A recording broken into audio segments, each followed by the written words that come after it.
Christian Darras, bonjour. Bonjour. C'est en fait une grande chance de te revoir en Suisse. Mais oui, c'est une grande chance pour moi de me retrouver en Suisse. Ouais. En fait, tu reviens assez souvent, c'est là, ça fait 3 ans d'affilée que je viens au Salon du Livre. Tu es un géant de la bande dessinée, mais les deux côtés. Ça veut dire aussi bien scénario que bande dessinée. Scénario, non, quand même. Mais tu as bossé en fait pour la série Zoe avec Boss. Oui, là, c'était un peu plus spécial, c'est-à-dire que vous étiez quoi, les deux scénaristes, les deux dessinateurs? On était les deux scénaristes, les deux dessinateurs, pas les deux coloristes, mais c'est vrai qu'on faisait tout on dit toujours à 4 mains, mais c'est plutôt à 2 cerveaux, on va dire. Ouais. Donc c'est vraiment une équipe de 2 copains. Oui, oui. Et je travaille avec lui pour Tamara, où il m'aide à aller plus vite à faire les crayons. C'est vrai que c'est génial parce que c'est une équipe de potes.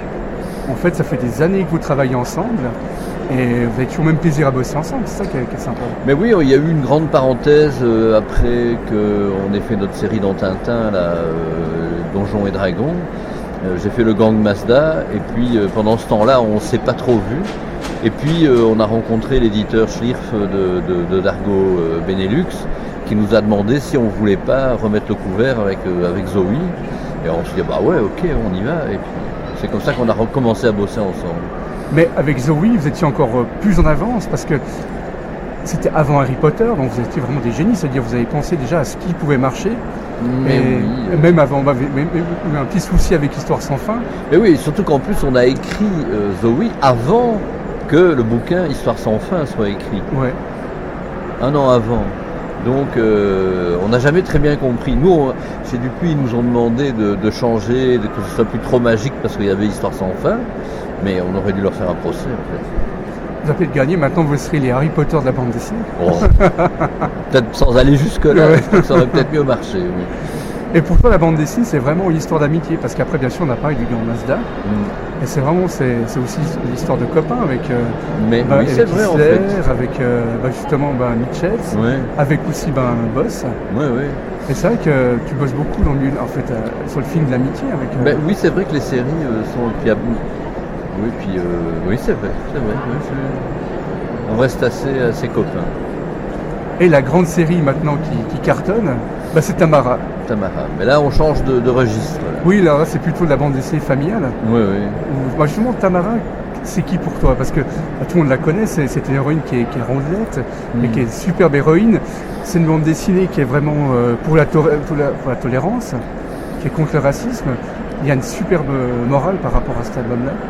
Ben oui, on essaye avec Benoît depuis le début d'aborder tous les sujets un peu qui fâchent, si on peut dire, dans notre monde actuel, que ce soit l'homophobie, le racisme, puis le racisme anti-grosse aussi, parce que en fait il y a des canons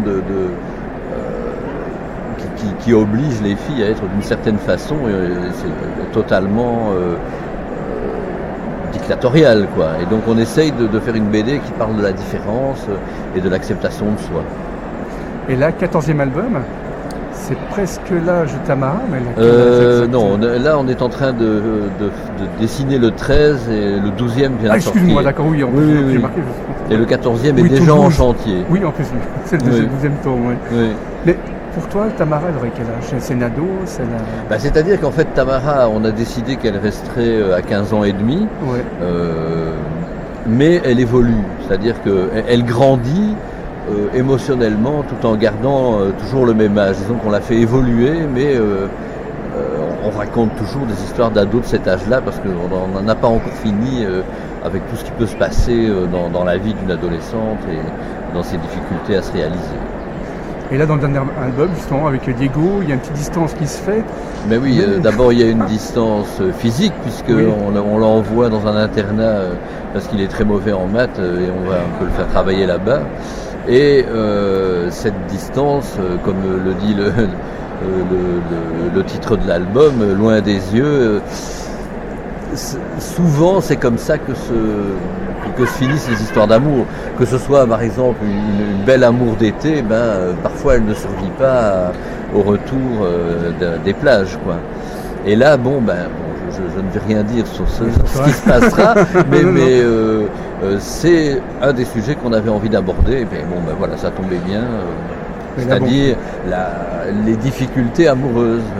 Parce que là, jusqu'à présent, c'était le bonheur, mais bon, voilà, il y a quand même parfois des nuages qui s'amoncellent. Mais non, là, ils sont quand même accrochés l'un à l'autre, donc on espère qu'on va y revoir ensemble. On va voir. Hein. On trouve une grande tendresse. Moi, quand je vois tes dessins, je pense à un autre ami qu'on avait en commun, c'est Gertz. Oui. Et je retrouve dans ton trait de dessin qui est superbe. Et justement, je retrouve le trait en fait de Gertz, c'est-à-dire un trait qui est très sensible. Et c'est vrai que je trouve, par rapport à Jojo, bon, je sais que les personnages sont aussi par rapport au rond. Mais c'est vrai que je trouvais vous avez un sacré port d'attache entre les deux. On est parallèles. On était, enfin oui, le pauvre. On était assez parallèles. C'est vrai, lui dans le monde des enfants et moi dans le monde des ados, si je peux dire. C'est ce côté. Bon, il racontait aussi des trucs pas évidents, quoi.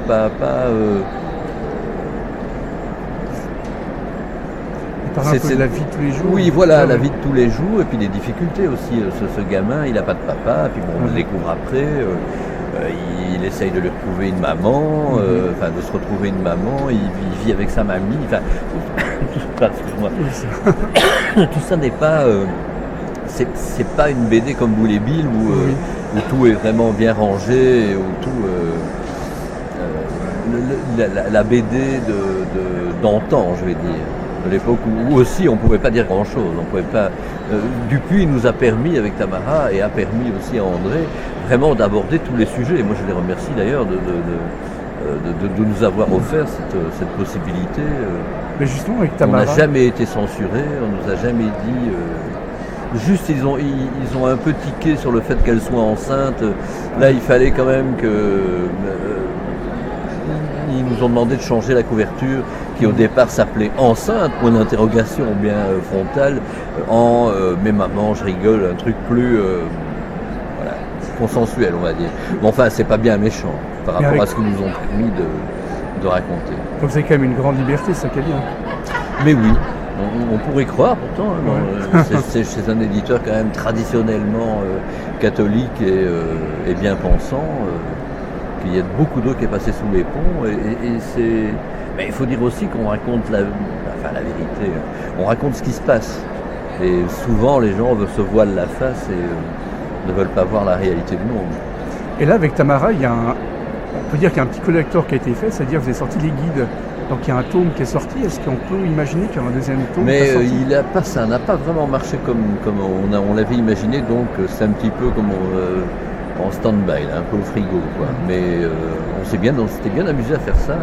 Tout le monde fait des compiles, et je ne sais pas pourquoi la nôtre n'a pas fonctionné. Je sais pas, il faudrait faire une petite analyse, parce qu'on avait essayé d'habiller ça de façon sympa.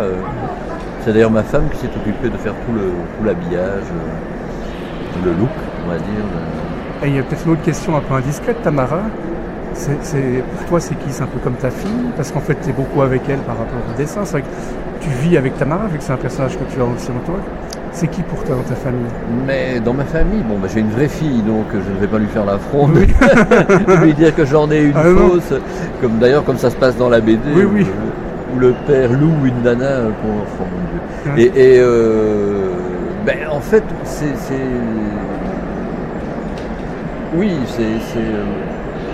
le deuxième enfant que je n'ai pas eu, on peut dire ça, une espèce d'enfant virtuel, comme aurait dit Möbius, qui m'avait dit qu'il valait mieux faire des enfants virtuels, parce qu'avec les vrais, on n'a que des ennuis.